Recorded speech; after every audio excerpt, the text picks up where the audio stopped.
सभी को good morning. Yes, you can download the revision test paper, but ये RTP यहाँ से जो है ना, वन नोट जिस पे हम लोग टीचिंग करते हैं उस पे कॉपी नहीं हो रहा है। ये आपके आईसीआई ने कुछ सेफ्टी कंटेंट की वजह से शायद करा हुआ है, बट कोई इशू नहीं है, कोई दिक्कत नहीं है। आज की क्लास हमारी शुरू हो रही है रिवीजन टेस्ट पेपर की। ये फाउंडेशन लॉ पिछले अटेम्प्ट का ये रिवीजन टेस्ट पेपर है जो इंस्टीट्यूट ने जारी किया था न्यू सिलेबस के साथ, क्योंकि न्यू सिलेबस का अभी एक ही अटेम्प्ट गया हुआ है जो कि जून में गया था। तो आप लोगों ने सेल्स ऑफ गुड्स एक्ट मुझसे पढ़ रखा है। इंडियन कॉन्ट्रैक्ट एक्ट के टोटल कितने नंबर ऑफ यूनिट्स हमारे हो चुके हैं? 7 नंबर ऑफ यूनिट और सेल्स ऑफ गुड्स एक्ट। तो कुछ आरटीपी के क्वेश्चन यहां से करने का आज प्रयास करते हैं, और थोड़ा बहुत मैं आपको राइटिंग प्रैक्टिस के बारे में एक्सप्लेन भी करूंगा दैट हाउ। पहले मैंने लास्ट क्लास में तो प्रॉपरली बता दिया लास्ट संडे, आज हमारा दूसरा संडे राइटिंग का। तो फिर अब आज आरटीपी प्रॉपर तरीके से कुछ कोशिश करेंगे। ज्यादा समय आज नहीं लूंगा, आज 1 घंटे के आसपास अभी मैं ले पाऊंगा। तो इसमें कोशिश करेंगे कि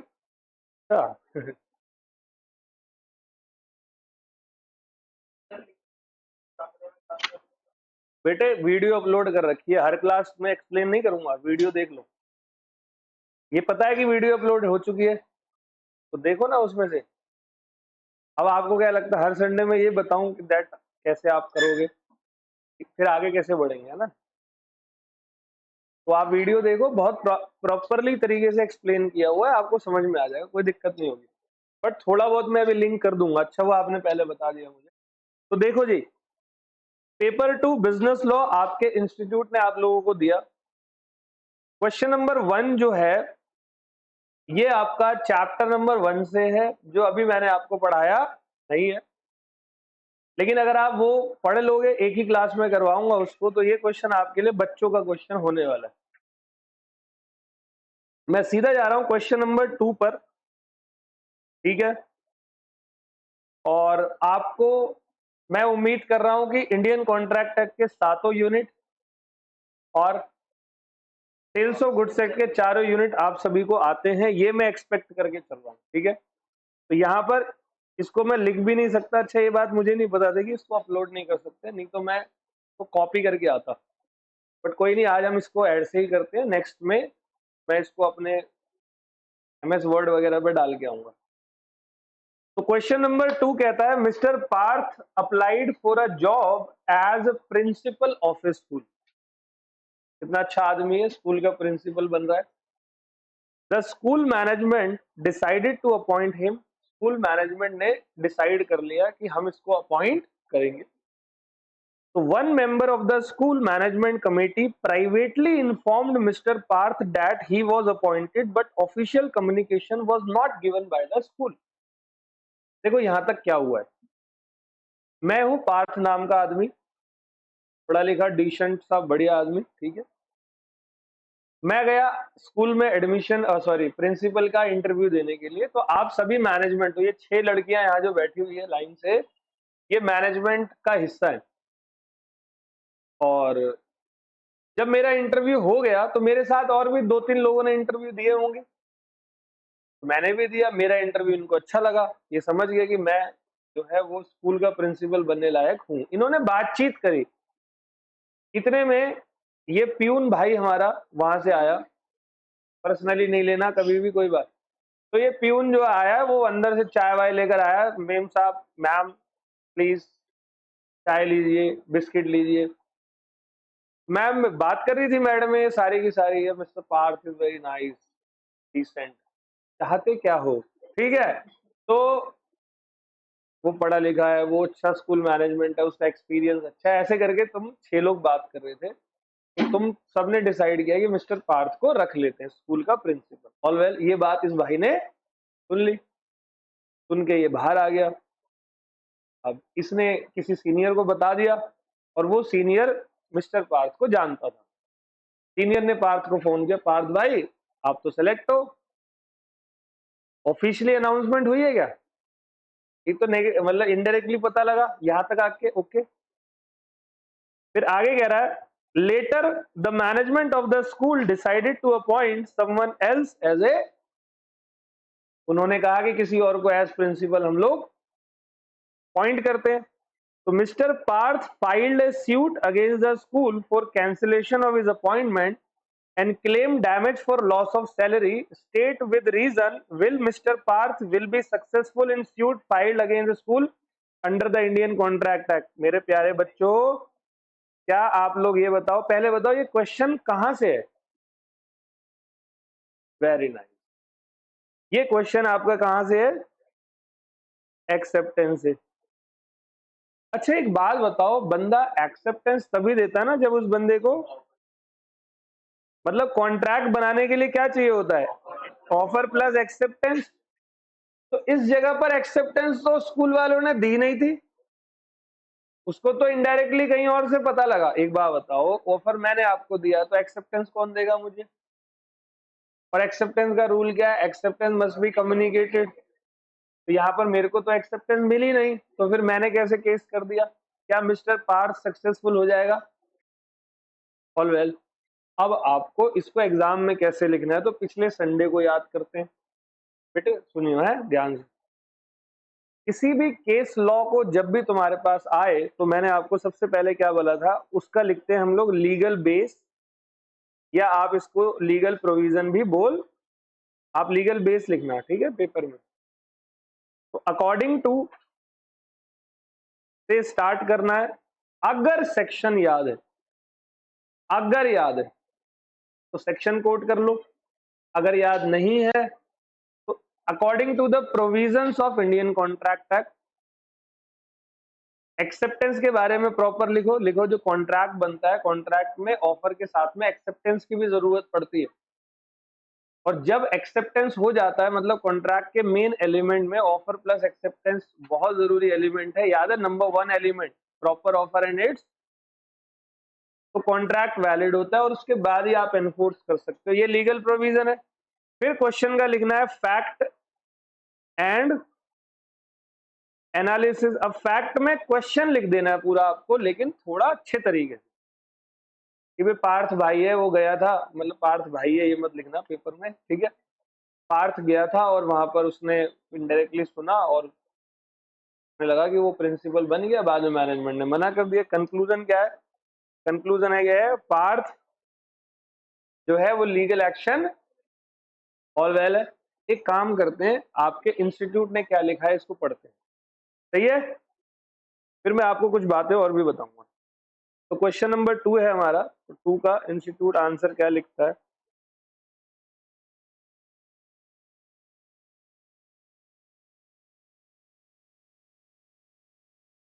देख बेटे, as per the rules of acceptance, ये लीगल प्रोविजन लिख रहा है। The acceptance should be communicated to the offerer by offeree himself or by authorized. Communication of acceptance by third person cannot be concluded as valid.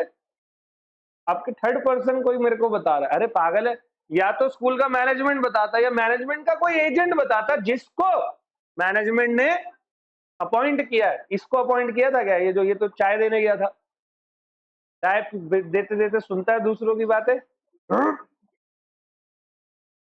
अब देखो यहाँ provision लिख के आगे इन्होंने लिखा, in the instant case mister Parth applied for a job as principal of a school and one member of the school management committee privately informed Mr. Parth that he was appointed. Later the management of the school appointed someone else as a principal.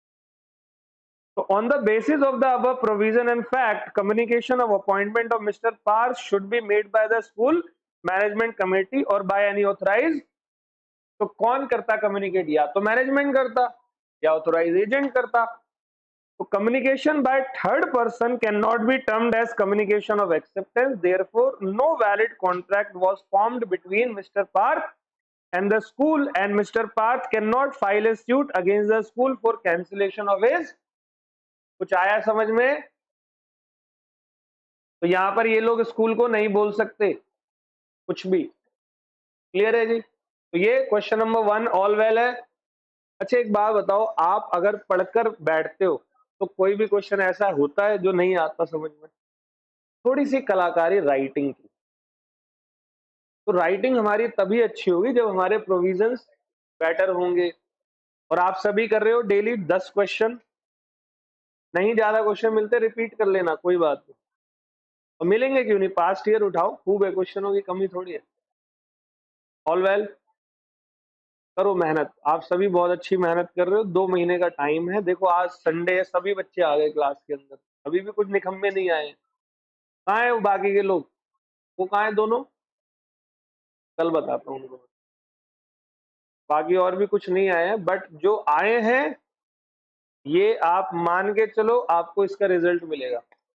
Result fail वालों को भी मिलता है, आपको पास वाला मिलेगा। सही है, चलो अगला क्वेश्चन देखते हैं बेटे।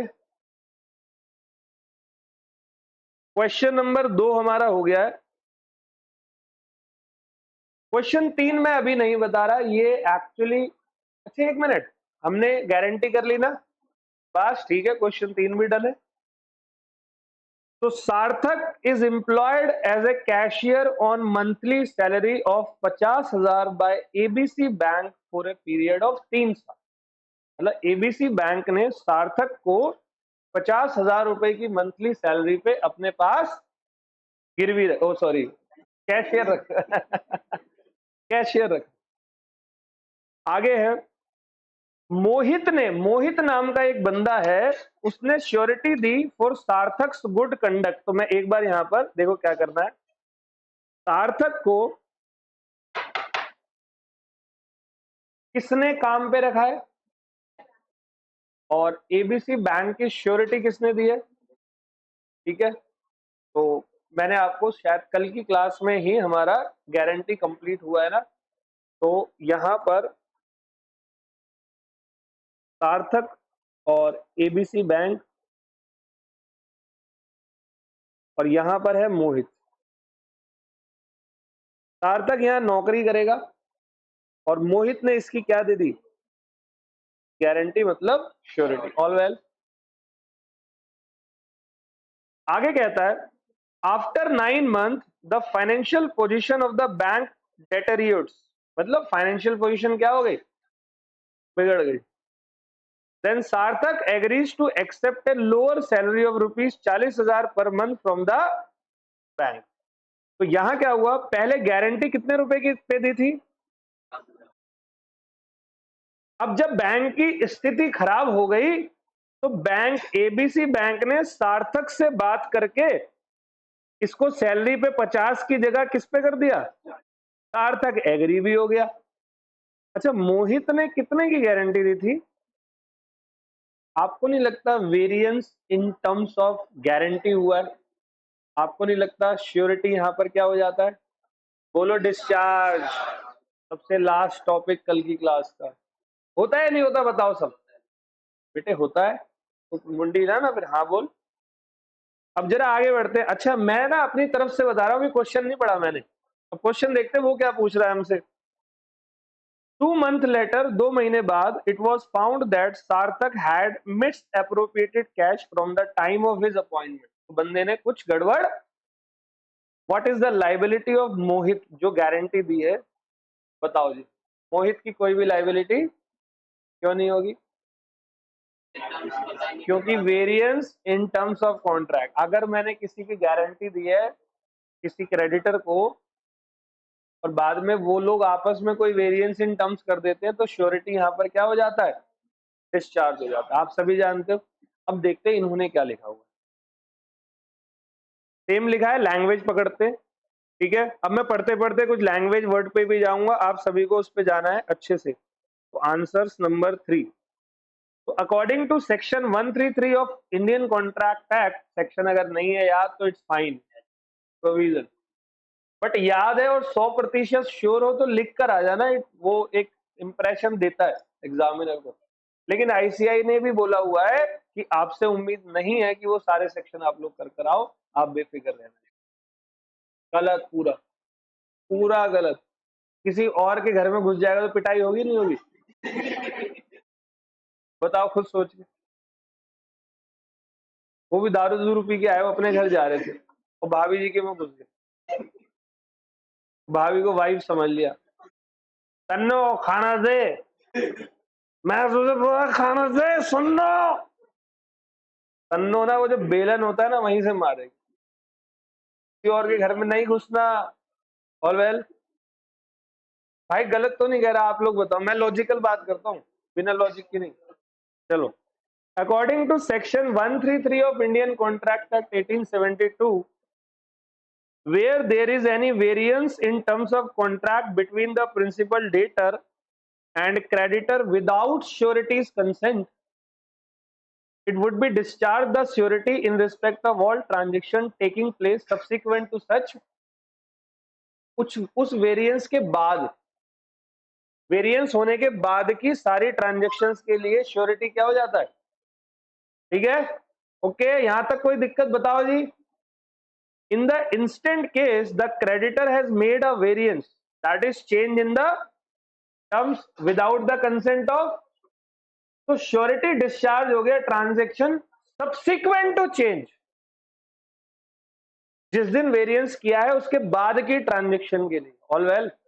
अब पता है इस क्वेश्चन में एक चीज है, अभी बताऊंगा क्या।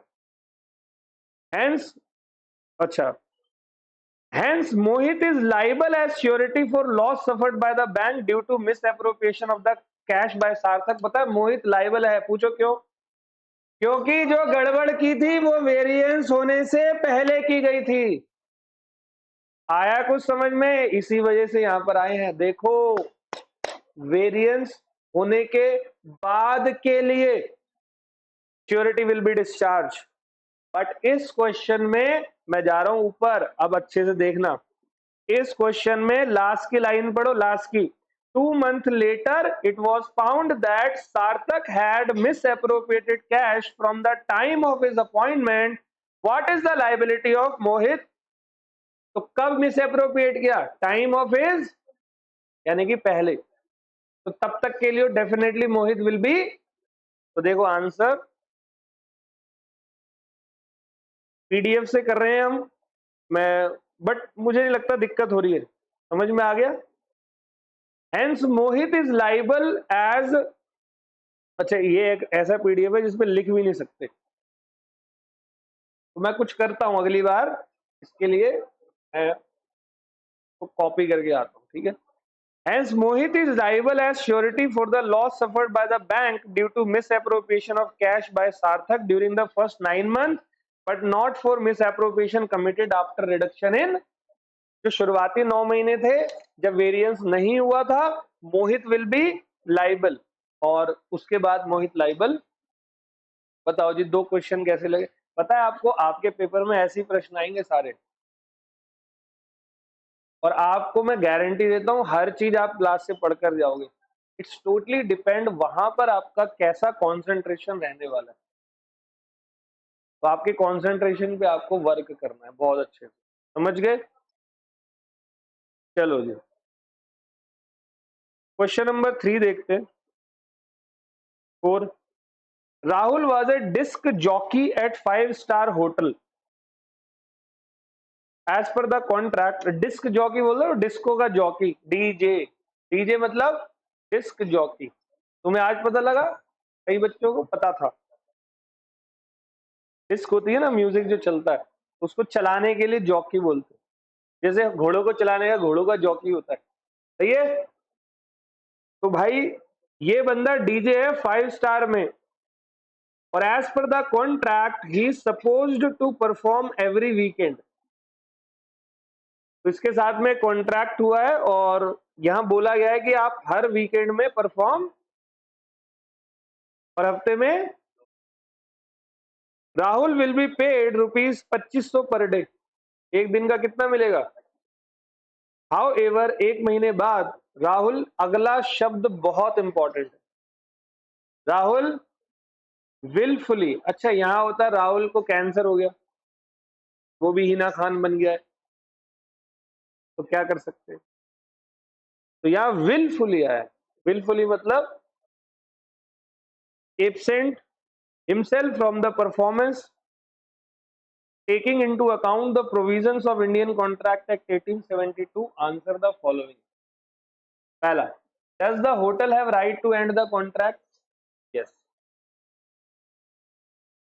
कॉन्ट्रैक्ट कैंसिल करेंगे। अच्छा एक बात बताओ, मैं यहाँ ब्रीच कर रहा हूँ या नहीं? तो ब्रीच करने पे, ब्रीच ऑफ कॉन्ट्रैक्ट करने पे पार्टी का पहला अधिकार क्या होता है? डिस्काइंड द कॉन्ट्रैक्ट कर सकता है या नहीं? डैमेज ले सकते हैं। तो देख अगला क्वेश्चन, पता नहीं क्यों यही लग रहा है यही होगा। If the hotel send out a mail to Rahul that they are interested to continue the contract and Rahul accept, can the hotel cancel the contract after month on the ground subsequently? नहीं। अब देखो यहाँ पर देख क्या हुआ, राहुल नहीं आया, लेकिन होटल का उस दिन कोई नुकसान, होटल को कोई डीजे बीजे मिल नहीं रहा था, होटल ने राहुल से ही संपर्क किया कि भाई कोई बात नहीं, नहीं आया तो इट्स फाइन, कोई बात, अब आ जा। राहुल ने कहा ठीक है, ईमेल के जरिए बकायदा लिख कर भेजा। अब क्या बाद में होटल जब राहुल नहीं आया था पहले उसके लिए कुछ कर सकता है? नहीं, अब नहीं कर सकता भाई। यानी कि अब तूने उसके किए हुए काम को एक्सेप्ट कर लिया है, अब तू यहां तक ओके। तीसरा, in which of the case termination of contract और continuance of contract can the hotel claim damage that it has suffered as a result of this? तो डैमेज ले सकते हैं या नहीं ले सकते? ले सकते हैं। ऑल वेल, अब इसकी प्रेजेंटेशन देखनी है हम लोगों को, कैसा करना है, ठीक है? ऐसा क्वेश्चन आएगा पेपर में, बड़ा मजा आता है इसको सॉल्व करने में। सर आपको आता होगा, हम क्यों बोल रहे हैं। चलो जी, बाय एनालाइजिंग सेक्शन 39,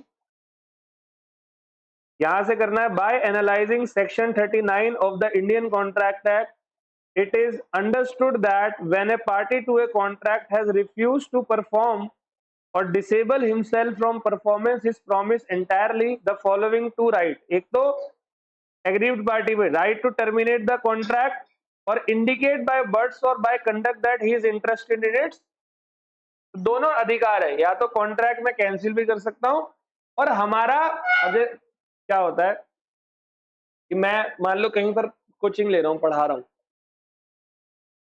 और मान लो किसी कारणवश विलफुली एक हफ्ते में नहीं आया, तो पहली बात तो सामने वाले पे अधिकार है कि वो मुझे वहां से हटा सकते हैं।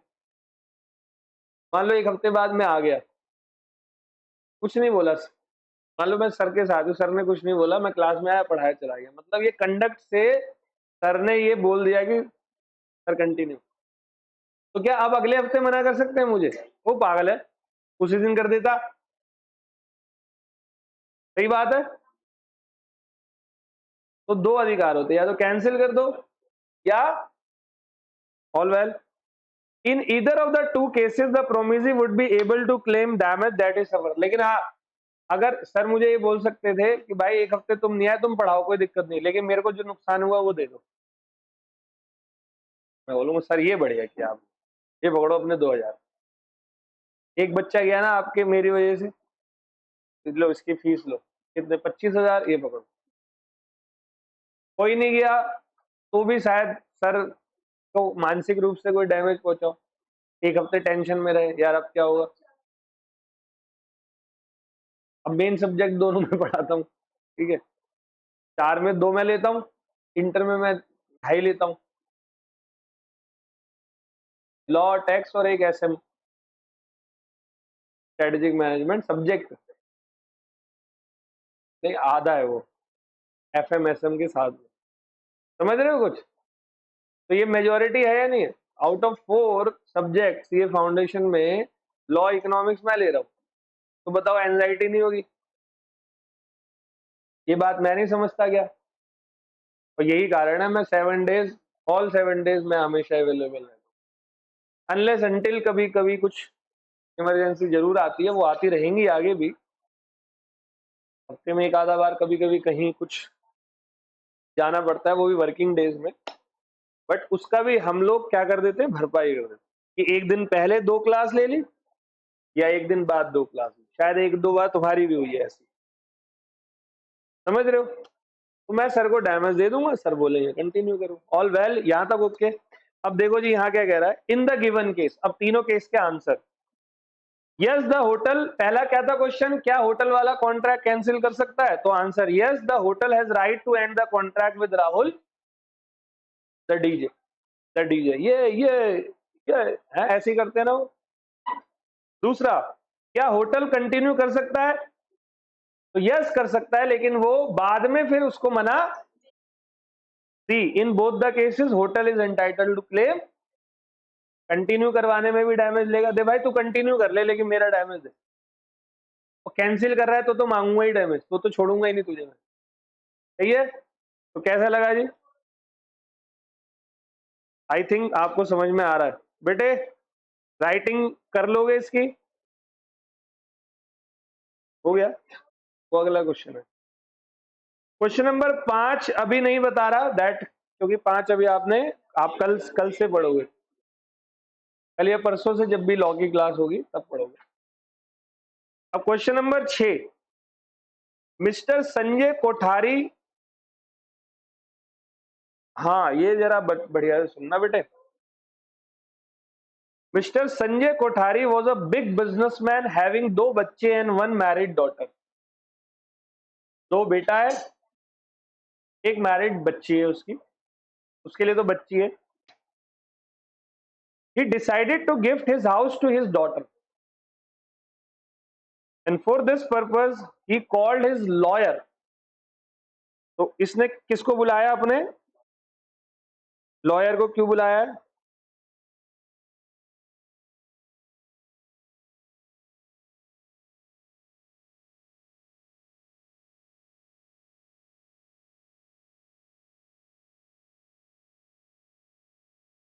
ठीक है बेटे, देखो तो for this purpose is called his lawyer at his house and made a written document for such.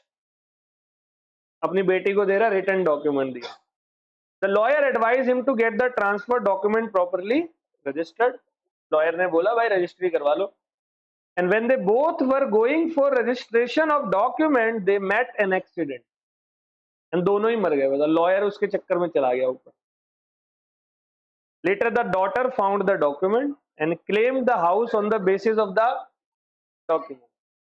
Explain whether she can get the house as gift under the contract act. बोलो जी। तो पहले एक काम करते हैं, पहले ना लॉ, पहले बताओ ये टॉपिक क्या है?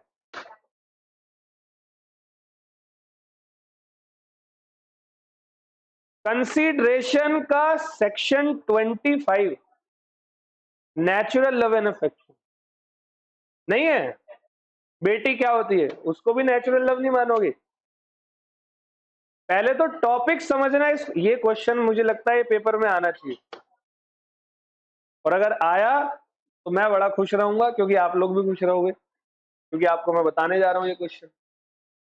सेक्शन 25 इंडियन कॉन्ट्रैक्ट एक्ट मैंने आपको पढ़ाया है कि अगर कंसीडरेशन नहीं होता जनरली कॉन्ट्रैक्ट वैलिड नहीं होता, बट उसके कुछ एक्सेप्शंस हैं, और एक्सेप्शन नंबर 1 है नेचुरल लव एंड अफेक्शन।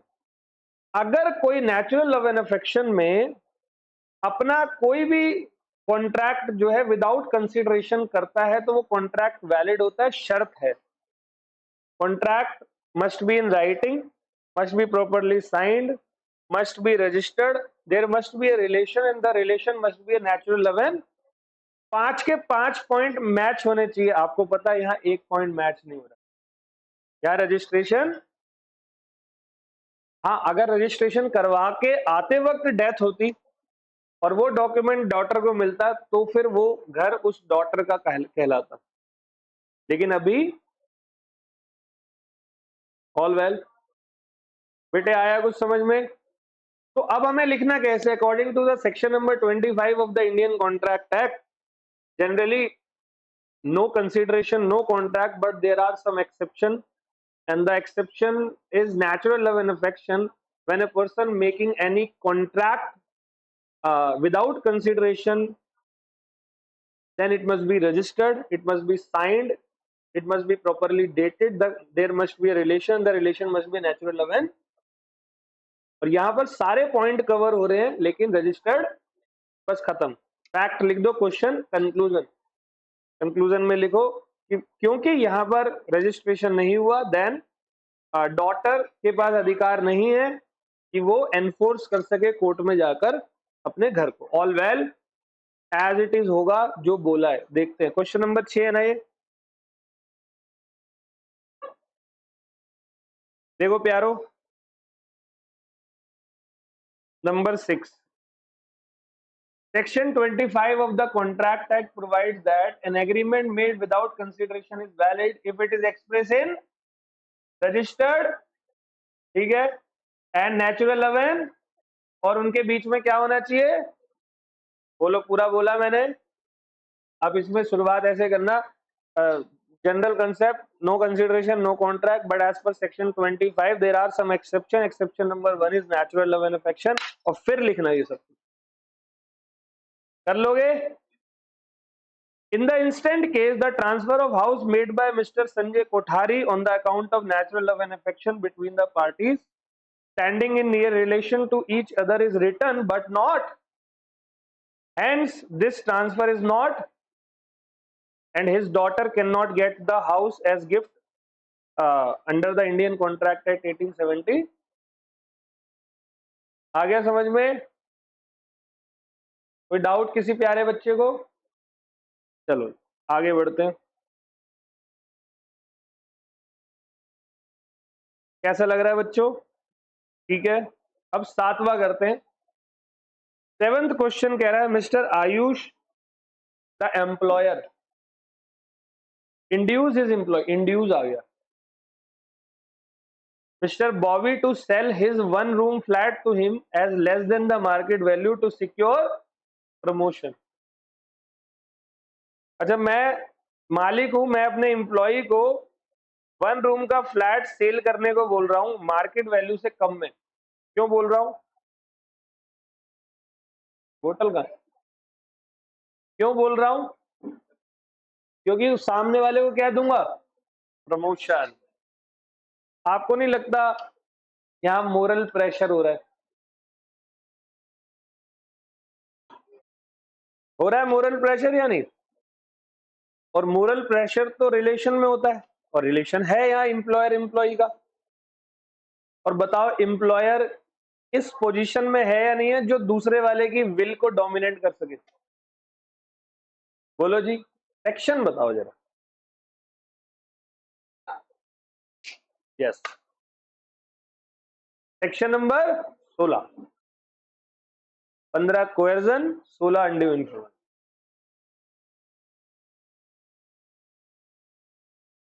तो जरा क्वेश्चन आगे पढ़ते हैं। Mr. Bobby sold the flat to Mr. Ayush. Later on, Mr. Bobby changed his mind and decided to sue Mr. Ayush. Examine the validity of the contract as per the provision of Indian Contract Act 1870। तो बताओ जी, कर सकता है या नहीं? Yes, कर सकता है, क्योंकि यहां पर एम्प्लॉयर ने अपनी पोजीशन का गलत फायदा उठाया। वो डोमिनेंट पार्टी थी, उसने वीकर पार्टी से कॉन्ट्रैक्ट बनाया, ये वॉइडेबल कॉन्ट्रैक्ट है। Mister Bobby can take legal action and cancel the contract in the court of law against mister Ayush on the ground of undue influence as per section 16 of Indian. बोलो जी, okay, पढ़ लें एक बार।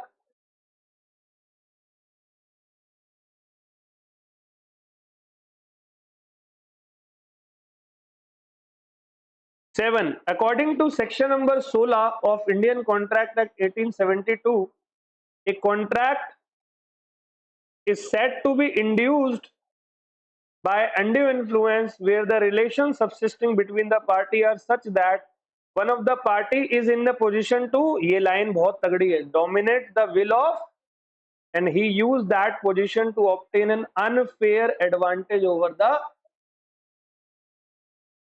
and when consent to an agreement is caused by undue influence, the contract is voidable at the option of the party whose consent was so.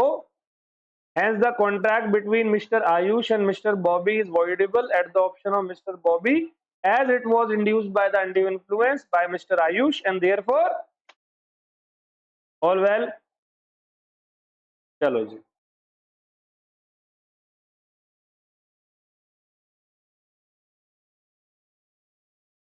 Question number 7 का second point start करो जरा।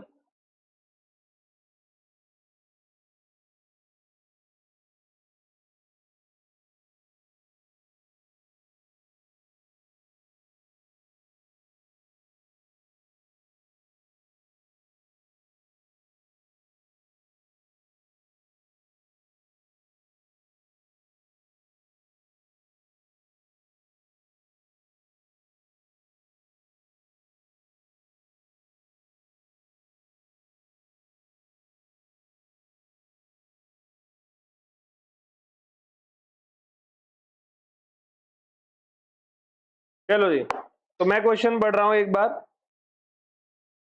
Mister Suraj promise mister Manoj to paint a family picture for ₹20,000 and assure to complete his assignment by 15 March 2000।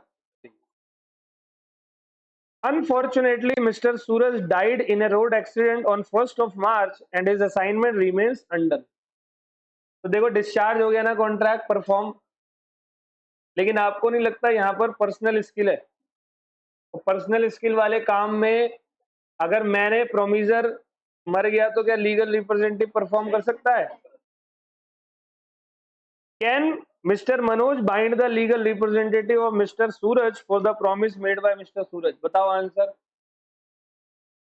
Suppose Mr. Suraj had promised to deliver some photographs to Mr. Manoj on 15 तारीख against a payment of 10,000, लेकिन वो मर गया, क्या अब उसका representative दे सकता है? यस, क्योंकि पेंटिंग बनाने में मेरा पर्सनल स्किल है, बट फोटोग्राफ तो उठाना है, जाके देना है, तो कोई भी दे दो। और मैंने ये दोनों एग्जाम्पल क्लास में आपको बताए थे। तो पहले में legal representative will not be liable and second में ही विल बी लाइबल। बहुत सिंपल है क्वेश्चन, बहुत अच्छा क्वेश्चन है। तो चलते हैं जी। नंबर क्या था क्वेश्चन का? 7। 7 का सेकंड पॉइंट। तो देखो जी, 7 का सेकंड पॉइंट कहता है the parties to a contract must either perform or offer to perform their respective, और ऑफर टू परफॉर्म करेगा तो अटेम्प्टेड परफॉर्मेंस है।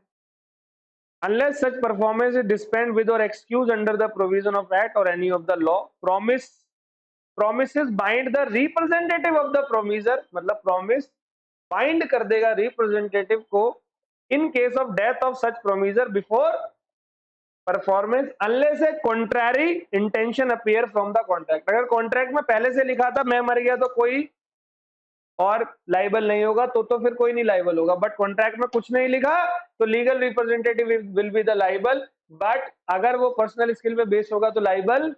यहां तक ओके? तो as per the provision of section 40 of Indian contract act, if it appears from the nature of the case that it was the intention of the party to any contract that any promise contained and it should be performed by promiser himself, such promise must be performed by the, क्योंकि वो खुद ही perform कर सकता है। In other case प्रोमिजर या उसका legal representative perform कर सकता है अदर केस में, लेकिन पेंटिंग बनाने में in terms of the provision of section 40 stated above, जहां मिस्टर सूरज को पेंट करना था तो वहां पर मिस्टर मनोज लीगल रिप्रेजेंटेटिव को नहीं बोल सकता, तो क्योंकि पेंटिंग इन्वॉल्व है कौन सी स्किल पर। और इसी का नेक्स्ट कह रहा है फोटोग्राफ वाले केस में लीगल रिप्रेजेंटेटिव को बोल, पढ़ो इसको, फोटोग्राफ वाला।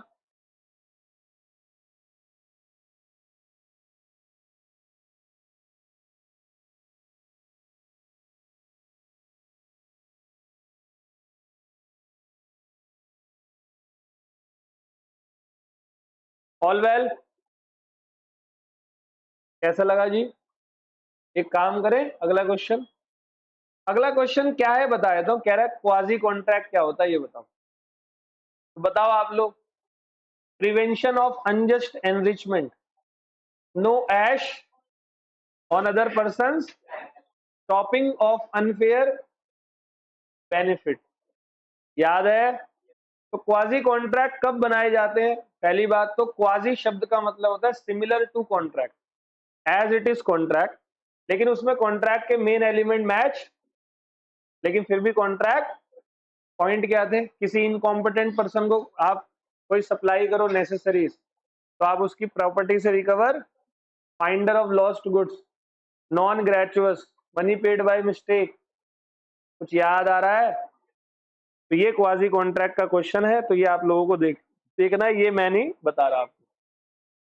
चलो जी, तो ये हमारा होता है 5, 6, 7, 8। कॉन्ट्रैक्ट टैक्स फिनिश कैसा लगा? वाव है। अच्छा, अभी इसमें तुम्हारे को रेगुलर क्लास में 2 यूनिट और बचे हैं, एक बेलमेंट एजेंसी। तो आरटीपी में एजेंसी का कोई क्वेश्चन नहीं है, बेलमेंट का है, तो बेलमेंट का हम दोबारा से कर लेंगे जब हम वो चैप्टर पढ़ लेंगे। अच्छा, सोगा हमने पूरा किया हुआ है, तो सेल्स ऑफ गुड्स एक्ट याद है सभी को? मैं अभी पिछले 3 दिन या 2 दिन पहले बोला था ना, सोगा पढ़ते रहो। किसने पढ़ा है? क्या हो गया तुझे, क्यों नहीं पढ़ा? क्यों मेरी क्लास को सीरियसली नहीं लेता, मेरी बातों को?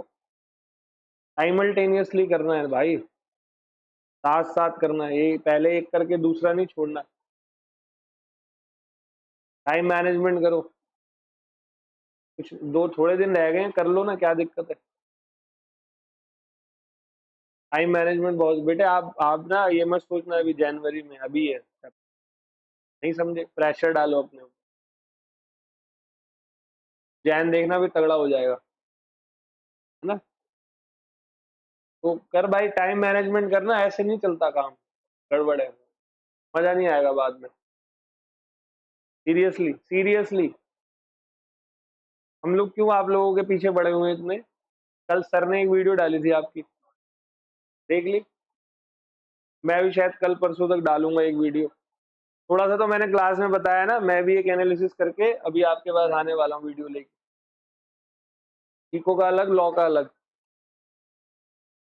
तो हम लोग क्यों कर रहे हैं इतना मेहनत? कोई रीजन है ना, हम पागल थोड़ी आपको संडे मंडे ट्यूसडे दूसरी क्लास मिस मिस करा के 4-4 घंटे 3-3 घंटे क्लासेस ले रहे हैं। नहीं, प्लीज करो, बहुत जरूरी है। अपने आप को फेस नहीं कर पाओगे, तो कोई लाइफ नहीं चली जाती फेल होने से, लेकिन अगर पास होने का चांस है तो फिर मैं क्यों फेल हूँ? हर हर सिचुएशन में ये थोड़ी बोलोगे फेल हो गया तो कुछ नहीं होता, नहीं होता मुझे पता है, लेकिन आपके पास जब अपॉर्चुनिटी है पास होने की, तो आप क्यों फेल होगे? फिर प्रैक्टिस जरूरी है। क्वेश्चन कर रहा है 10 बोले थे, 10 क्वेश्चन राइटिंग याद कर रहा है, चल ठीक है। और इको का तो डेली डेली करो, एक एक चैप्टर डेली मारा करो, रात में बैठ जाओ करके 40-50 क्वेश्चन देख लो, सो जाओ। इको का तो ऐसे ही करो। लॉ के अंदर राइटिंग प्रैक्टिस बहुत जरूरी है। क्वेश्चन पढ़ रहा हूं। प्रकाश एक मिठाई की दुकान पर पहुंचा। प्रकाश रीचेज, अब सेल्स ऑफ गुड्स एक्ट है, ठीक है? Prakash reaches a sweet shop and ask for 1 kilogram of barfi if the sweets are fresh. कहता है भाई अगर स्वीट्स फ्रेश होगी तो 1 किलो बर्फी लूंगा मैं। तो सेलर कहता है sir my all sweets are fresh and of good. Prakash agrees to buy on a condition that first he taste 1 piece of burfi to check the seller gives him 1 piece to taste. Prakash on finding the quality is good ask the seller to pack. उसने बर्फी खाई, कहता very nice. On reaching the house, Prakash find that burfi is stale, not fresh, while the piece tasted was।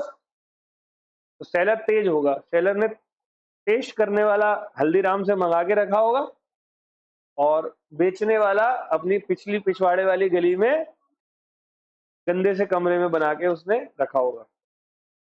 Now Prakash wants to avoid the contract and return the barfi to the seller. State with reason whether Prakash can avoid the contract under the Sales of Goods Act, and will your answer be different if Prakash does not taste the sweets? Yes, पहले पहले का ये बताओ, condition है या नहीं है? Implied condition और सेल बाय। तो अगर मैंने कंडीशन मींस क्या होता है? Condition means when a seller gives stipulation to the buyer Then the stipulation is essential for the main purpose of contract of sale. In the case seller breached the condition, then buyer has right to cancel the contract, claim for damage, return the goods, claim for price. All well. And condition is of two types, एक express और एक implied. Implied condition में 7 point थे. Condition as to title, as to sample, as to description, save by sample as well as description, merchantability, quality or fitness of the goods और wholesomeness of eatable goods. 7 थे. बताओ 7 में कौन सा point है? Sale by sample. All well. चले answer देखें. पहले ए का देखते हैं. हाँ आ जाएगा, बिल्कुल आ जाएगा. हाँ बिल्कुल दोनों. 6 7 क्या नंबर था? देखो, by virtue of provision of 17 of sales of goods act. ठीक है, 17 कॉन्ट्रैक्ट एक्ट का कौन सा है? बेटे तुम पढ़ाई कर लो, फ्रॉड मत करो. फ्रॉड है. By the provision of section 17 of sales of goods act, in the case of contract for sale by sample, there is an implied condition that the bulk shall correspond with the sample in quality and the buyer shall have a reasonable opportunity of comparing the bulk with the sample. और section 15 कहता है जहां contract of sale हुआ है goods by description, there is an implied condition that goods shall correspondence with the. देखो उसने quality के बारे में बोला था, कह रहा मेरी क्वालिटी बहुत अच्छी है ना. तो देखो ए का point, in the instant case A का आंसर है sale of sweet or is sale by sample and the quality of bulk does not correspondence with the quality of, hence Prakash can return the sweet and avoid the. Okay. अब दूसरे case में कह रहा है अगर वो test नहीं करता तो भी वो क्वालिटी के बेसिस पर केस कर सकता था. डिस्क्रिप्शन उसने क्या बोला था? फ्रेश है. Answer change. तो देखो, in the other case sale of sweet is the case of sale by description and the quality of goods does not correspond with the description made by seller, and the answer will be, and Prakash can return the sweets and avoid the. All well. कोई दिक्कत? तो कितना प्रेम से इन्होंने लिखा हुआ, बड़े प्यार से आपको ऐसे ऐसे लिख कर आना. आप सभी एक छोटी सी नोटबुक बनाकर रखो अपने टेबल पे, स्टडी टेबल पे. किसी ने बनाई है? मैंने परसों नर से बोला था. उस नोटबुक में चारों सब्जेक्ट, ये टॉपर्स का फॉर्मूला बता रहा हूं मैं तुम्हें, चारों सब्जेक्ट के कुछ पेजेस गैप कर करके चारों का बनाओ. ऐसी लाइनिंग खींच दो, जैसे एक लाइन हो गया फर्स्ट यूनिट ऑफ कॉन्ट्रैक्ट के कुछ पॉइंट आपने लिख दिए, इको का ऐसे लिख दिया. आपको देखना एग्जाम वाले दिन आए हाय अलग ही मजा आएगा. जब आप एग्जाम सेंटर के बाहर होगे, सुबह के 2-3 घंटे 5 घंटे आपके पास होंगे, आप उसी को खींच जाना पूरे को. ये टॉपर्स के रूल है, पता है. देखो पढ़ाई सब करते हैं पर भीड़ का हिस्सा नहीं बनो. आप जब तक कोई एक्स्ट्रा ऑर्डिनरी काम नहीं करोगे, सिर्फ इस लाइफ में नहीं, चार्टर्ड अकाउंटेंट में नहीं, मैं पूरे वर्ल्ड में किसी काम में बोल रहा हूं आपको, अगर आप एक्स्ट्रा ऑर्डिनरी कोई काम नहीं करोगे तो फिर आप मान लो कि आप लोग फिर भीड़ का हिस्सा हो जाओगे. और भीड़ का हिस्सा भेड़ चाल होती है. कुछ ना कुछ तो यूनिक करना पड़ेगा. पता है हमें हर लगता है कि हमें सब पता है, ऐसा कुछ नहीं. मैं खुद पर्सनली मानता हूं, मैंने आज तक कभी भी अपने मन में अपने आप को बोला ही नहीं कि तू सब जानता है, क्योंकि बहुत सारी चीजें हम जानते हैं. ये मुझे पता है मेरे से सीनियर कहीं ना कहीं कोई ना कोई बैठा हुआ है, तो सीखने का प्रयास करता हूं मैं भी हमेशा. कभी किसी को मैंने लाइटली नहीं लिया. इनफैक्ट मैं छोटे बच्चों से भी सीखता हूं. तो आप लोगों को भी ऐसे ही सीखना है, बिल्कुल हवाबाजी नहीं करनी. स्टेप बाय स्टेप मेंटोस काम करो, यूनिक स्टाइल रखो, नोट्स बनाने के तरीके समझो. लास्ट 2 आवर में क्या करोगे उसके लिए पहले से आपको 2 महीने में प्रिपेयर करो. केस लॉस सारे याद होने चाहिए. देखना आपका पेपर भाई साहब, आप लिख के तो आओ. आप ना थैंक यू का मैसेज डालो व्हाट्सएप पे, नंबर सेव है ना मेरा. तो आप थैंक यू बोलोगे. सर आप बिल्कुल सही कह रहे हो. उस टाइम मत भेजना जोश में, पहले रिजल्ट आने देना फिर भेजना था। समझ गए? चलो करो मेहनत, आप सभी अच्छा पढ़ रहे हो, अच्छी मेहनत करो। चलो नेक्स्ट क्वेश्चन। क्वेश्चन पढ़ना है, 1 minute.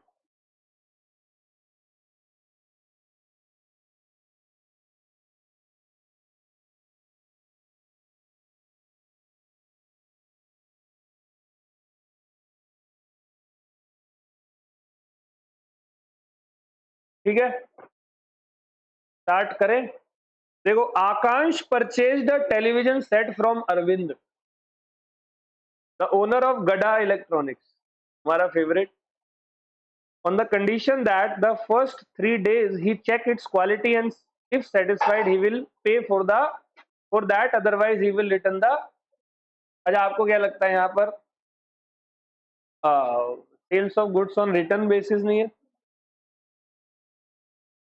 On the second day the television set was spoiled due to an earthquake. Arvind demand the price of a television set from Akansh. Whether Akansh is liable to pay the price under SOGA and who will ultimately bear the loss. बड़ा प्यारा question. आप सब, वो damage क्यों नहीं लेगा? Yes देखो, sales of goods return basis में क्या बोलता है, सेल कब मानी जाएगी, ओनरशिप कब ट्रांसफर होती है? जब जिसने लिया है सामान रिटर्न बेसिस पर वो हाँ बोल दे, या रीजनेबल टाइम निकल जाए, या वो गुड्स को खुद कोई डैमेज पहुंचा दे। देखो यहाँ इसने हाँ नहीं बोला, रीजनेबल टाइम खत्म नहीं हुआ 3 दिन, और खुद से डैमेज पहुंचाया नहीं, वो तो अर्थक्वेक आया। अब वो तो नॉर्मल है, वो तो तेरी दुकान पे भी तेरा टीवी टूटता अगर वहां होता तो। भाई अर्थक्वेक क्या किसी मकान पे ही आता है? आएगा तो फिर सब पे ही आएगा, वो तो नेचुरल है, मैंने थोड़ी कुछ किया। यहाँ पर दुकानदार उस बंदे से क्लेम, क्योंकि ओनरशिप ट्रांसफर। तो जी 10 नंबर का देखते हैं।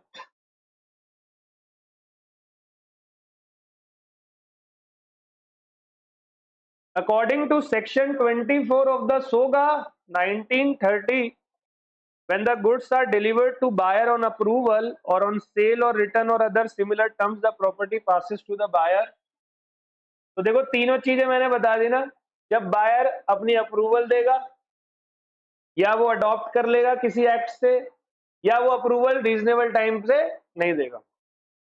और दूसरा वाला कह रहा है when it does any act adopting the transaction, मतलब उसने गुड्स पे डैमेज पहुंचा दिया तो फिर ओनरशिप ट्रांसफर हो जाएगी। याद है sales of goods act unit number 3 का दूसरा टॉपिक करवाया था मैंने, लेकिन इस क्वेश्चन में ये तीनों में से कुछ भी। तो further as per section 8 where there is an agreement to sale specific goods and subsequently goods without any fault of the part of seller और buyer perish or become so damaged no longer answer to their description the agreement before the risk passes to the buyer, agreement is avoided। तो इस question में property पास नहीं हुई है आकांश पे, तो buyer जो है वो सेलर जो है वो बायर से क्लेम नहीं कर। क्लियर है जी? Any doubt? चलो जी आगे बढ़ते हैं।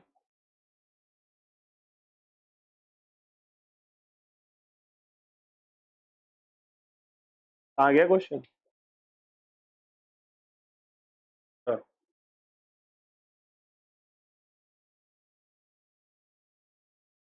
9-10 हो गया ना? चलो 11। Mister Arun contracted to sale his Swift car to mister Nikhil, both miss to discuss the price of the said Swift. दोनों ही भूल गए प्राइस सेट करना। Later mister Arun refused to sell his swift car to Mr. Nikhil on the ground that agreement was void being uncertain। yes, section 4 of contract of sale क्या कहता है? क्या reasonable बेटे? कौन सा रीजनेबल? सर्टेनिटी कहाँ है? बुक क्या कहती है? When one person transfers or agrees to transfer general property in goods to buyer for, तो price must be certain। Reasonable price तब होता है जब कोई गुड्स अभी प्रोड्यूस होने वाला है, बल्क में हो, ऐसे जगहों पर रीजनेबल। अब तो कार है एक, ऑल वेल। तो देखो मिस्टर अरुण, अब यहां पर ये रिकवर कर सकता है, वॉइड है कॉन्ट्रैक्ट। 11 नंबर पे आते हैं, देखो 11 number, as per the provision of section 210 of SOGA, price is the consideration for sale of goods and therefore is a requirement to make a contract of sale। ये मैंने आपको बताया था ना। अब आगे ये कह रहा है, according to section 9 of SOGA, price in a contract of sale may be fixed by the contract or may be left to be fixed in a manner thereby agreed or may be determined by the course of dealing between the parties. क्या मैंने ये पढ़ाया है class में? कभी कभी course of dealing में भी प्राइस तय होता है, कभी कभी फिक्स होता है। Even though both the party missed discussing the price of the car while making the contract, it is a valid contract rather than being uncertain and void. That buyer shall pay a reasonable price in this situation. In the given case, Mr. Arun and Mr. Nikhil have entered into a contract for sale of a Swift car, but they did not fix the. Mr. Arun refused to sell the car to Mr. Nikhil on the ground Mr. Nikhil can legally demand the car from Arun and Mr. Arun can recover a reasonable price for the car from mister Nikhil. हाँ, section 9 में जो हमने पढ़ा है वहां पर price के साथ में रीजनेबिलिटी भी आ सकती है। अच्छा, कॉन्ट्रैक्ट बनाते वक्त इन्होंने चीज फिक्स नहीं करी, प्राइस फिक्स नहीं करा, बट सेक्शन 9 कहता है रीजनेबल प्राइस के लिए, तो फिर वो रीजनेबल प्राइस देकर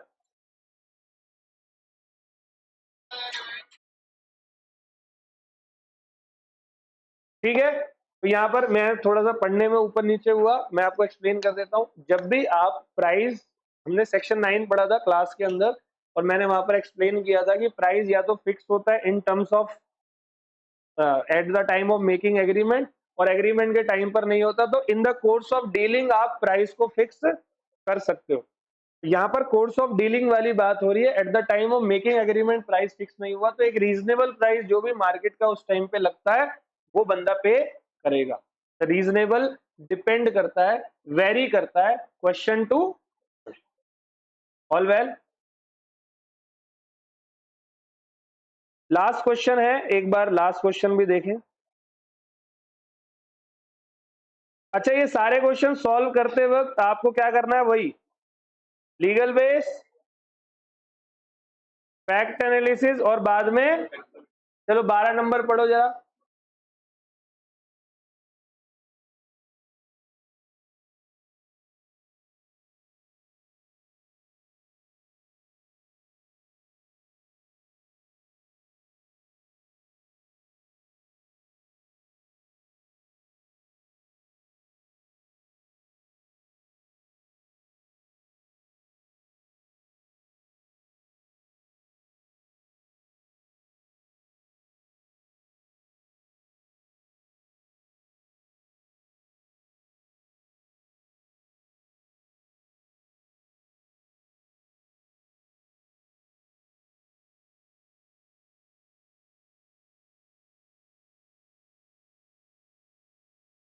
जल्दी पढ़ो, 1 मिनट में पढ़ लिया बेटे? अब मैं पढ़ रहा हूं। Mister Shankar bomb bomb Bhole sold 1000 goods wheat to Mr. Ganesh on credit of 3. Wheat was to be delivered after 10 days of making contract. After 5 days of contract, a friend of Mr. Shankar secretly informed him that Mr. Ganesh may default in, and on the information of friend, Mr. Shankar applied the right of lien and withheld the. With referring to the provision of SOGA, state whether Mr. Shankar was right in his decision. अरे वो तो उसके दोस्त ने बोला है ये fraud करेगा, करा उसने fraud. And what would be answer? अगर मिस्टर गणेश इंसॉल्वेंट हो जाता तो right of insolvency, right of regain, याद है, stoppage of goods in transit, तब लियन हो सकता था। अब जरा देखें क्या हुआ क्वेश्चन में। एक बंदे ने बोला कि 3 महीने के क्रेडिट पे मैं तुझे गेहूं दे रहा हूं, डिलीवरी 10 दिन बाद होगी। 5 दिन बाद किसी दोस्त ने आके बोला सामने वाला पैसे नहीं देगा और उसने गुड्स को विदहेल्ड कर लिया, तो क्या होगा? मैं आपको बताऊं, क्या सामने वाले ने फ्रॉड किया, पैसे देने से मना किया, उसको किसने ये ज्ञान दिया? उसके दोस्त ने ना। देखो, according to section 45 of SOGA, seller of goods is deemed to be an unpaid seller when. Unpaid seller बंदा कब होता है? जब उसका प्राइस पे नहीं किया या उसका बिल ऑफ एक्सचेंज वगैरह जो है वो कंडीशनल पेमेंट डिसऑनर हो गई है। यही है मेरे नोट्स का सबसे पहला टॉपिक, यही है। अनपेड सेलर बंदा कब होता है? जब उसको उसका प्राइस नहीं मिला या उसको कोई कंडीशनल पेमेंट मिली, cheque, bill of exchange, promissory note, जो कि क्या हो गई? डिसऑनर। फर्दर सेक्शन 47 कहता है अनपेड सेलर का राइट ऑफ लियन। तो unpaid seller retain the position of the goods and refuse to deliver them to buyer until the price due in respect of them is paid or tendered. This right can be exercised by him in the following cases only. तो 3 cases में ही unpaid seller लियन कर सकता है। Number 1, जब goods sold कर दिया बिना stipulation of credit के, यानी कि कैश सेल पे। अभी गुड्स कितने में बेचा है? क्रेडिट पे बेचा है ना। क्रेडिट कितना टाइम है? 3 महीने, 10 दिन में तो डिलीवरी होगी। Where goods have been sold on credit but terms of credit has, अभी एक्सपायर कहां हुआ? अभी तो माल ही नहीं दिया था मैंने, वो तो मेरे किसी दोस्त ने मेरे कान भर दिया आकर और मैंने सामने वाले का माल रोक लिया। अभी क्रेडिट पे देता, 3 महीने बीत जाते और वो पेमेंट नहीं करता, तो फिर मैं कुछ करता ना वहां पर। वेयर द बायर बिकम, क्या इस क्वेश्चन में इंसॉल्वेंट हुआ वो? पहले पार्ट में, दूसरे में तो वो पहले में नहीं हुआ ना। तो इन द इंस्टेंट केस मिस्टर, अब यहां पर इन्होंने क्वेश्चन लिख दिया। क्वेश्चन समझ गए? तो अब नंबर 1 का answer, on the basis of a provision of fact it can be said that even mister Ganesh was an unpaid seller until the terms of credit has expired. Mr. Shankar had to perform his promise to supply 1000 kg of, उसको withheld यानी कि नहीं करना, उसको delivery. हाँ, अगर 3 महीने बीत जाते, उसकी पेमेंट नहीं मिलती, वो अनपेड सेलर हो। समझ गए? और दूसरे केस में यस, अगर इंसॉल्वेंट हो गया तो लियन ऑल वेल।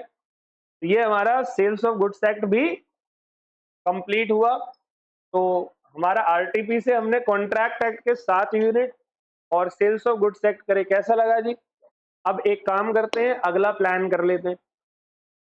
तो नेक्स्ट संडे मैं आपसे, नेक्स्ट संडे का प्लान भी मैं आपको दे दूंगा। अभी मैं सोचता हूँ अच्छा सा कुछ, और अगले संडे 2 घंटे की क्लास करेंगे राइटिंग में, 2-4 क्वेश्चन लिखेंगे भी और 6-8 क्वेश्चन को हम पढ़ के आगे बढ़ेंगे। ठीक है? तो थैंक यू, मिलते हैं आपसे बहुत जल्दी।